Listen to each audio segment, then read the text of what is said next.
Welcome! Tonight, we're taking a look at sleep rituals and customs from around the world. As night arrives, sleep begins to settle across the globe. In city towers and quiet villages, behind drawn curtains and beneath open skies, people have prepared themselves for rest. Pillows have been fluffed, windows have been shut, candles extinguished. And in each place, the rhythms of winding down have followed different shapes, some born of tradition, others passed quietly from one generation to the next. Around the world, sleep has not been approached the same way. Beds have taken different forms. The air has held different scents. Routines have been shaped by climate, belief, and time. Yet in each setting, something gentle has been shared, the sense that sleep deserves to be welcomed, not rushed. These rituals, small, slow, and personal, have told the story of how people have eased themselves into stillness. Some have looked toward the stars. Others have turned inward. But all have let the day fall behind them, softly, as they entered night. Let us drift now, from one place to another, listening for the quiet signals that sleep has been invited. Let the night unfold in many forms, and let each one speak of comfort.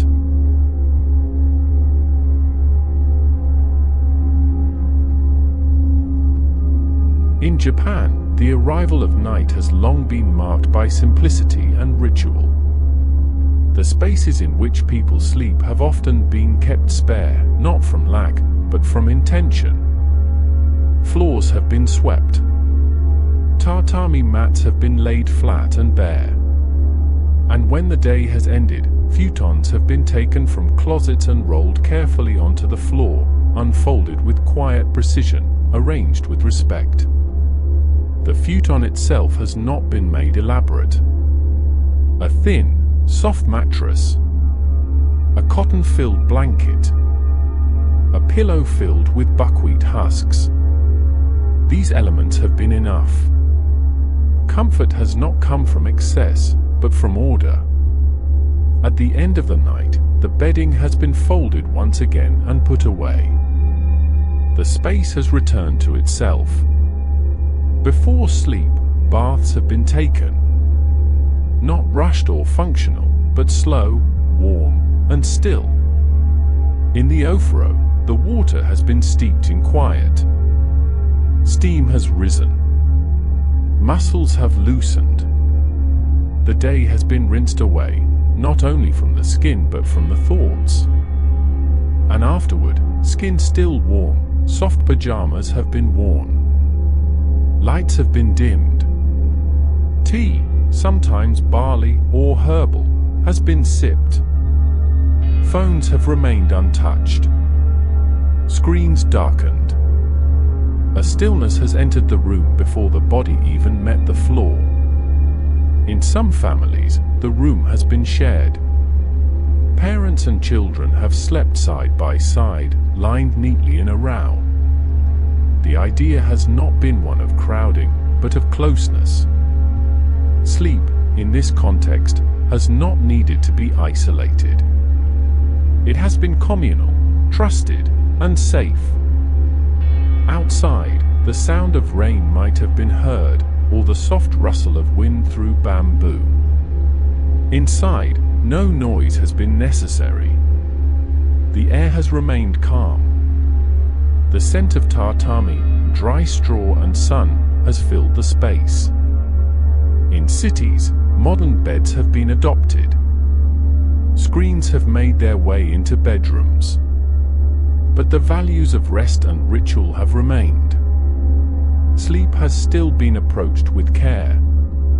Evening has been treated not as a leftover stretch of time, but as a passage. A shift. A soft closing. In the culture of Japan, sleep has not been seen as wasted time. It has been considered part of the whole, part of health, of balance, of beauty. And whether the futon has been laid down or a bed frame used instead, the heart of the practice has stayed the same: to let go without resistance, to allow the body to settle, and to let the night arrive without noise.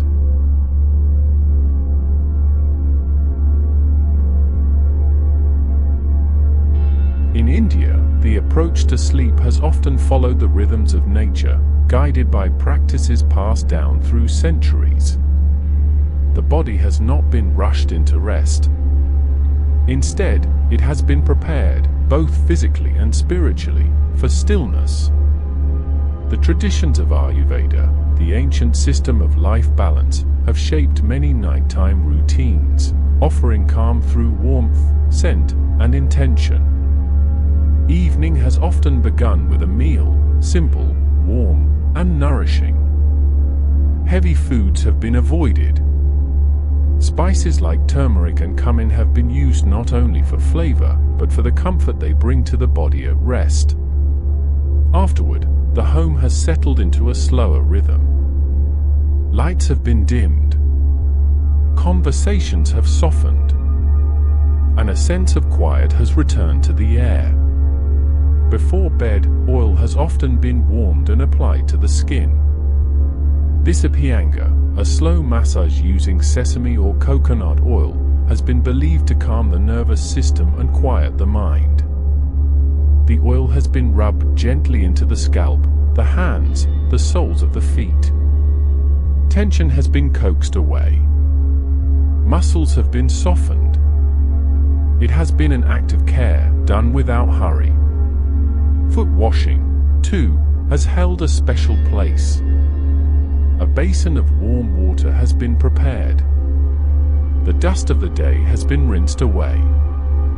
For many, this simple act has been as spiritual as it is physical, offering a sense of cleansing before stepping into the peace of night. The scent of herbs has drifted into bedrooms. Tulsi leaves placed near pillows, sandalwood paste used after bathing, incense burned in low quantities, all have been chosen not just for their fragrance, but for their effects. The air has carried warmth. Calm has been woven into every breath. In some homes, soft mantras have been spoken aloud or whispered within. These sounds, ancient, rhythmic, and repeated, have been used to quiet the inner voice and prepare the mind for dreamless sleep. Words have not always been understood in the conscious mind, but the vibration of them has been felt. A kind of stillness has been drawn from sound itself. Windows have remained open to the warm night air, or closed against the chill, depending on the season. Cotton sheets have covered the bed. The room has remained spare, comfort found not in decoration, but in quiet presence. In India, sleep has often been seen as sacred. A time not only for the body to rest, but for the spirit to drift into gentler spaces. When the day has been honored and the body cared for, rest has arrived without being forced. And in that rest, healing has always been allowed to begin.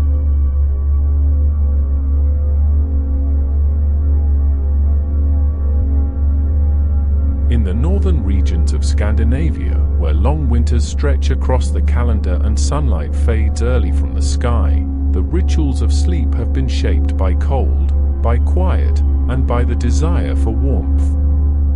Evenings have not simply arrived, they have been welcomed. The darkness outside has been embraced rather than feared. And within wooden homes and soft-lit spaces, sleep has been prepared for with comfort laid upon comfort. The concept of hygge, a Danish and Norwegian word difficult to translate, has formed the heart of nighttime in this part of the world. It has not referred to objects or trends, but to a feeling. A kind of gentle coziness, a deliberate softness, an atmosphere where stress has been asked to wait at the door.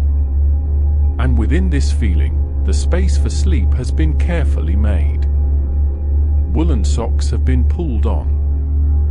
Warm drinks, often made from berry teas or hot milk, have been cradled in both hands.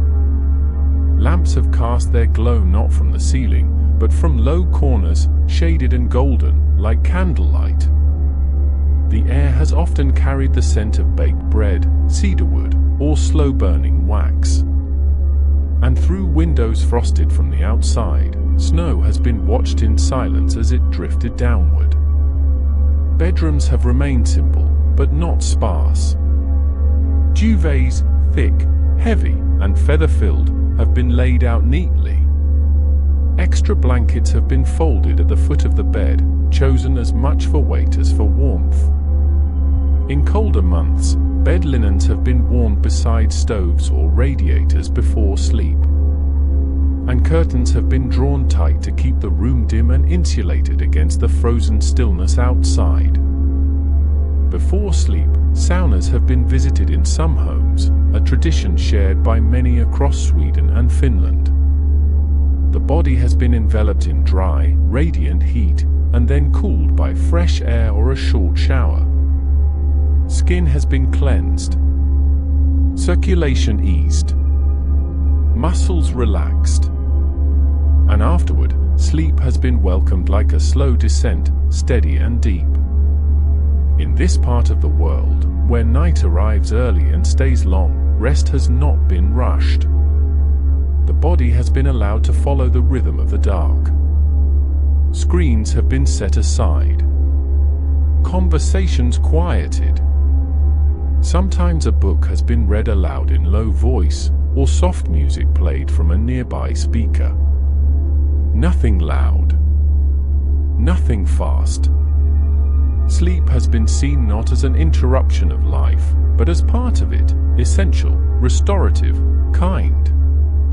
In these homes, where snow has piled gently on windowsills and icicles have hung like glass, warmth has been created not only through fire or fabric, but through care.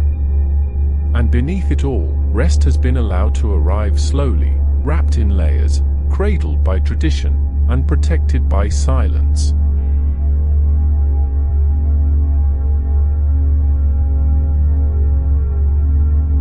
In the Mediterranean, where days have been warmed by sun and nights cooled by sea air, the rituals of rest have taken on an unhurried rhythm. Time has moved differently here. Meals have stretched long into the evening, conversations carried through open windows, and the act of sleeping has often been treated less as a singular event and more as a natural part of life's flow. In places like Italy, Greece, and southern Spain, rest has not always waited until the end of the day. Afternoon hours, especially in the heat of summer, have been set aside for quiet. Shops have been closed, doors drawn. The siesta has allowed for a pause in the middle of life's movement. Sleep, in this setting, has been fluid. It has followed the body's needs rather than a rigid schedule.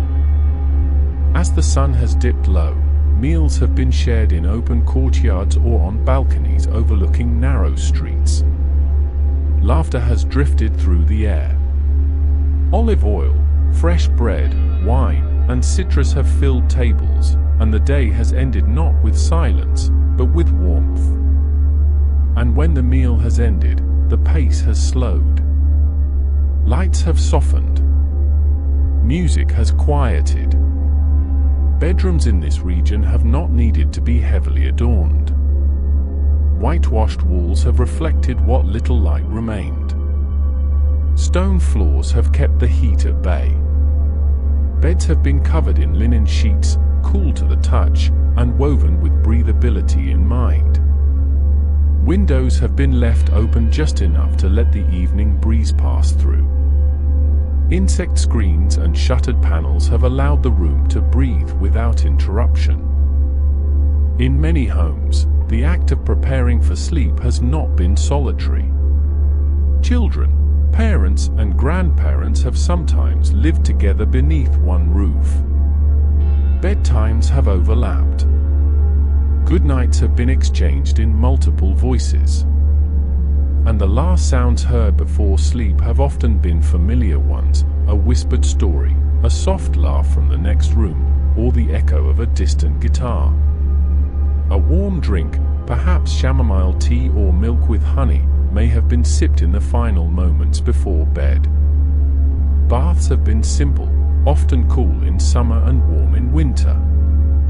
And screens, where present, have been dimmed or forgotten altogether.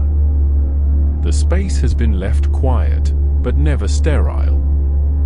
In this part of the world, rest has not been something to accomplish, it has been something to return to.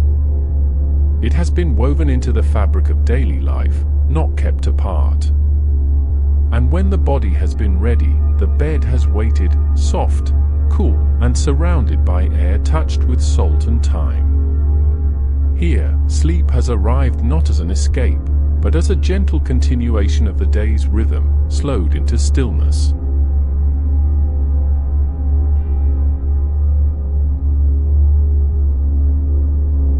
Across the Middle East, the transition into sleep has often been shaped by rhythm and reverence. Days have followed a structured pace, and evenings have carried with them a sense of calm that has been built slowly through tradition. In this region, where heat lingers long after sunset and the skies stretch wide above low rooftops, the approach to sleep has been quiet, methodical, and deeply personal. The day has often been framed by prayer. As the sun has set, the final call to prayer has echoed gently through the air, drifting over narrow streets and courtyards. In many homes, the act of ablution, wuju, has been carried out before rest. Cool water has been used to wash the hands, face, and feet. The cleansing has not been rushed. It has been done with intention, a final gesture of peace and humility before night. Bedrooms have remained simple. Floors have often been covered in woven rugs or mats. Bedding has been modest, thin mattresses or cushions laid close to the ground, covered with cotton sheets and light blankets. In warmer months, sleep has sometimes taken place outside, on rooftops or balconies, where the air has moved more freely and stars have offered quiet company. Air has been scented not with perfumes, but with incense or the subtle aroma of oud. Its smoke has curled slowly through the room, fading into the darkness. Lamps have been lit low, some with soft flame, others with muted bulbs, casting warm shadows across tiled walls or stone alcoves. Screens and loud devices have been avoided. Quiet has been allowed to take shape. In some homes, tea has been brewed late into the evening. Mint, chamomile, or anise have been favored for their gentle properties. The tea has been poured slowly, sipped without conversation, and often shared in silence. It has been the stillness between voices, not the words themselves, that has soothed the mind. Rooftops have played an important role in summer months. Bedding has been carried upward at dusk. The city has hushed beneath. Breezes have been felt on the skin, and the sky, wide and uninterrupted, has been watched until sleep arrived on its own. No alarms have been set. No rush has been applied. Only the passage of time has mattered. In this region, rest has not been seen only as recovery. It has also been seen as surrender, a daily letting go, shaped by rhythm, cooled by night, and honored by tradition. Ritual has served not to complicate the night, but to soften it. And in that softness, stillness has taken root.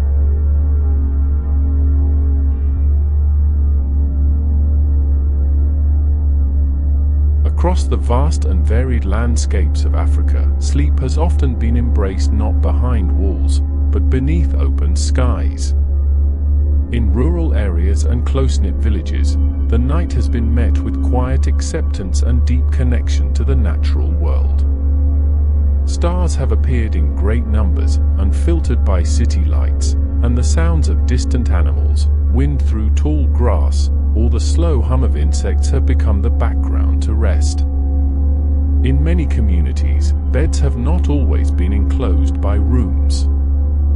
Instead, woven mats or low wooden frames have been placed on porches, in courtyards, or under wide, thatched shelters open to the air. Mosquito nets, light and gauzy, have been draped carefully over the sleeping space, not just as protection, but as part of the ritual.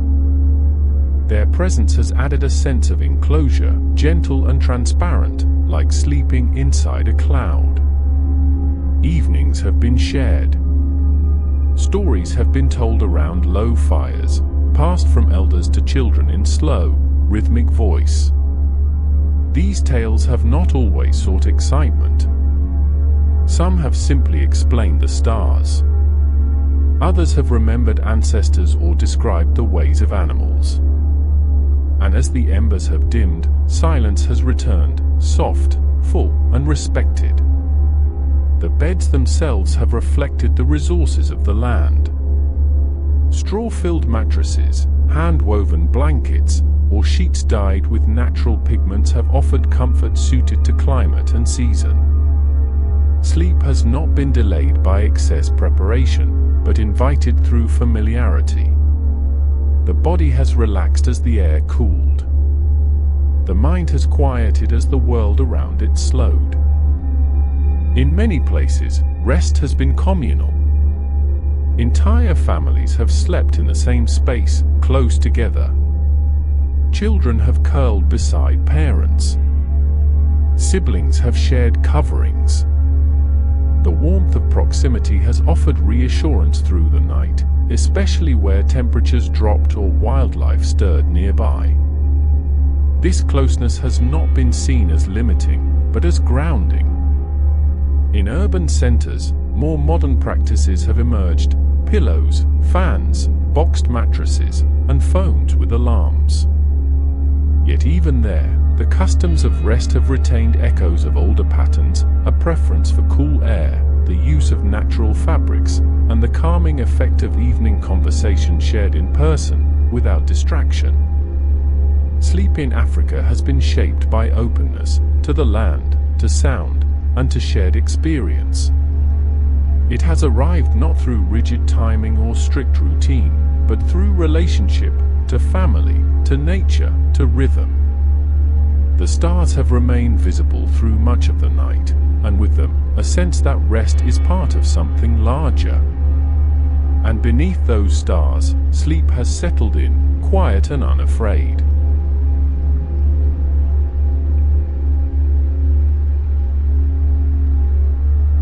In South America, where lush forests, high mountains, and vibrant cities share the land, sleep has often been approached with a sense of rhythm, warmth, and gentle routine. Whether in coastal towns, remote villages, or urban apartments, the act of preparing for sleep has followed the pace of evening, not the demands of the clock. Sounds have lingered, songs have been sung, and the body has been eased into rest, not forced into it. In many regions, the presence of family has shaped the sleeping space. Grandparents, parents, and children have often lived together. Bedrooms have been shared not out of necessity alone, but out of tradition. Sleep has not required isolation. Instead, it has grown from the closeness of voices, from the scent of familiar meals, and from the echo of footsteps fading into quieter parts of the home. Hammocks have been used in many places, both indoors and outdoors. Woven by hand, they have swayed gently with the breeze or moved slowly with the rhythm of the breath. Children have been rocked to sleep in them. Adults have found calm there too. The gentle motion has offered comfort without effort, like being held by the night itself. In the Amazon and beyond, the hammock has not simply been a resting place, it has been a trusted companion of sleep. As the sun has set, drinks have been poured. Warm milk with sugar, herbal infusions made from local plants, or made in quieter doses have helped to mark the transition into nighttime. The drinks have not been rushed. They have been sipped slowly, sometimes while windows were left open to let in the night air and the smell of rain or distant flowers. Lullabies have played a powerful role. Simple melodies, sung in low voices, have passed from one generation to the next. These songs have spoken of the moon, of stars, of comfort. Their words have varied, but the feeling they carried has remained unchanged, a sense of safety, of rhythm, of something familiar in the quiet. In the countryside, nights have stretched long and unhurried. Crickets have filled the air. Candles or soft lamps have been used to light the corners of rooms made from wood, clay, or stone. In cities, where lights have burned brighter, thick curtains have been drawn to keep the world dim. Soundscapes may have shifted, but the desire for rest has remained the same. Sleep across South America has not been bound to a single shape. Whether swaying, curled beside family, or listening to the same lullaby sung long ago, it has been entered gently, with care. And in that care, night has been allowed to settle, calmly and completely.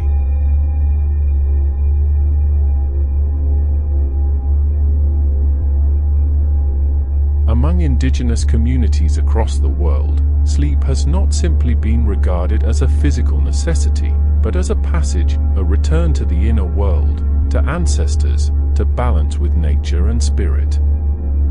These traditions, rooted in land, language, and memory, have treated rest not as separation from life, but as a deeper part of living. In many of these cultures, the night has not been feared.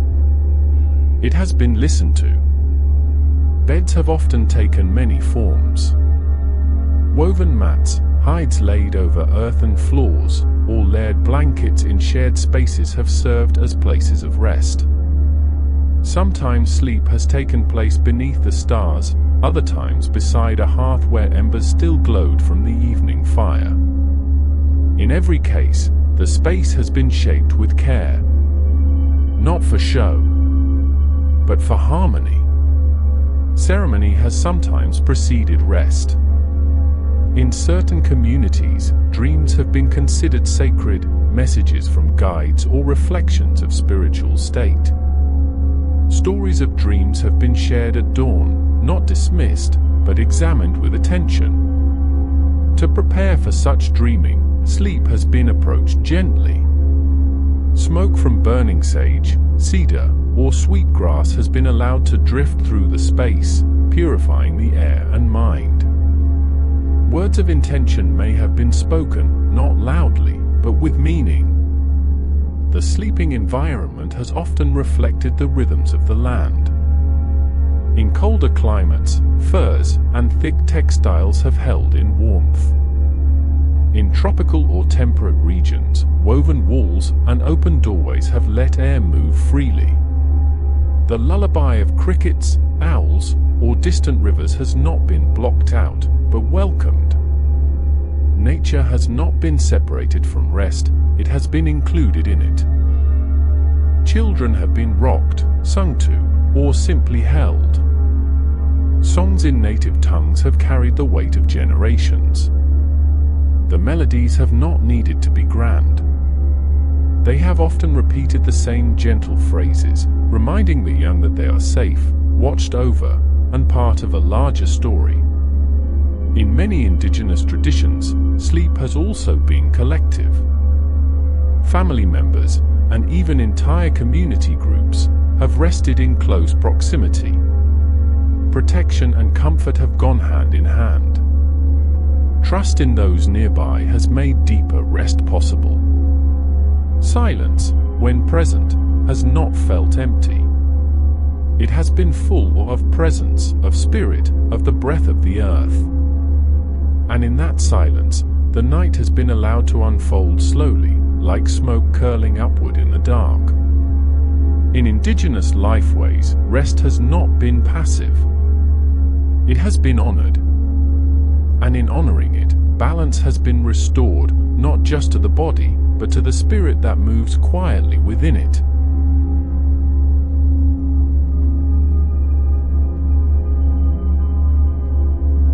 In the modern world, the rhythms of sleep have been changed, gradually, and often without notice. Light, once dimmed by sunset, has been replaced by screens. The soft quiet of evening has been filled with notifications and news.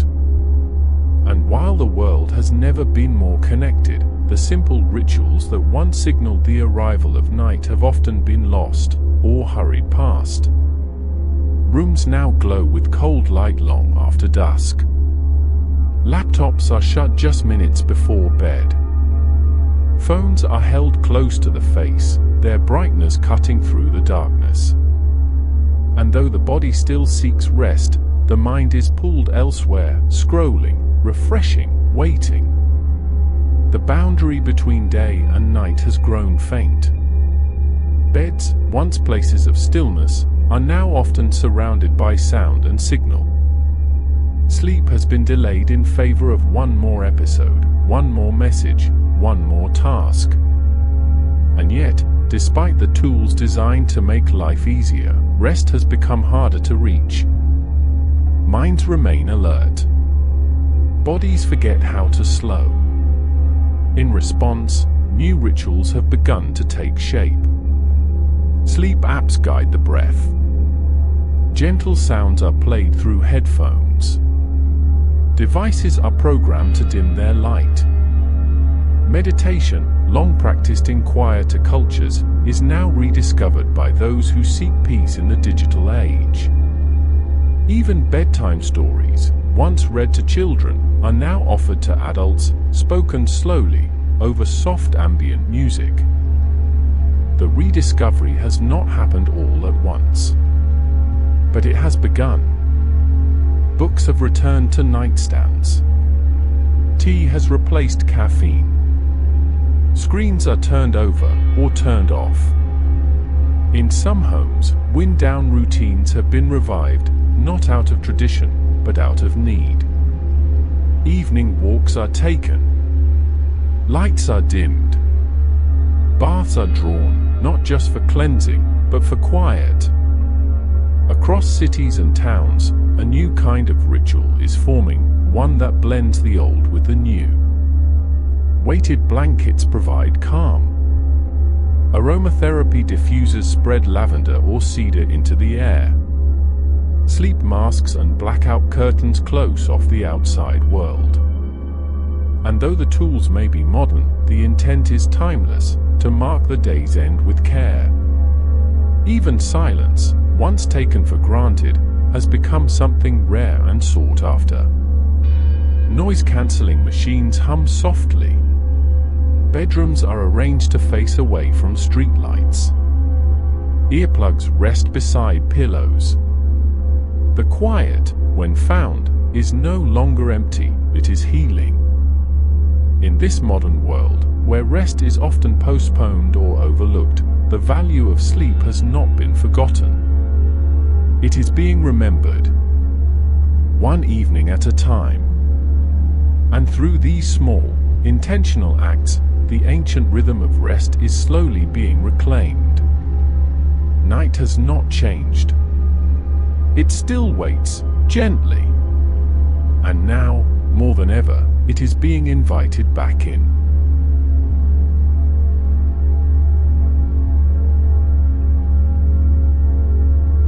As the journey has drawn to a close, a shared stillness has been found in many distant places. Though beds have differed, some soft and raised, others laid upon earth or stone, the act of preparing for sleep has always held meaning. It has been shaped by climate, by belief, by custom. Yet across every border, the same quiet longing has been felt, to be safe, to be still, to be at peace. Evening rituals have spoken in many languages. Some have been sung. Others have taken the form of scent, of silence, of softly drawn curtains. The body has been readied with warmth, the space prepared with care. And over time, these habits, small and ordinary, have become sacred in their own way. Whether sleep has been met beneath mosquito nets, inside woven hammocks, or under heavy quilts, it has not arrived on its own. It has been invited. Each culture, in its own voice, has said the same thing: the day is done. Let it be released. Let the night have its place. And so, the world has turned once more beneath a sky shared by all. Windows have been closed. Lights dimmed. Voices hushed. Across cities and forests, deserts and mountains, the gentle rituals of rest have taken root. Wherever you are now, the same invitation remains. Let the night continue, gently. Let it carry you, quietly, toward stillness.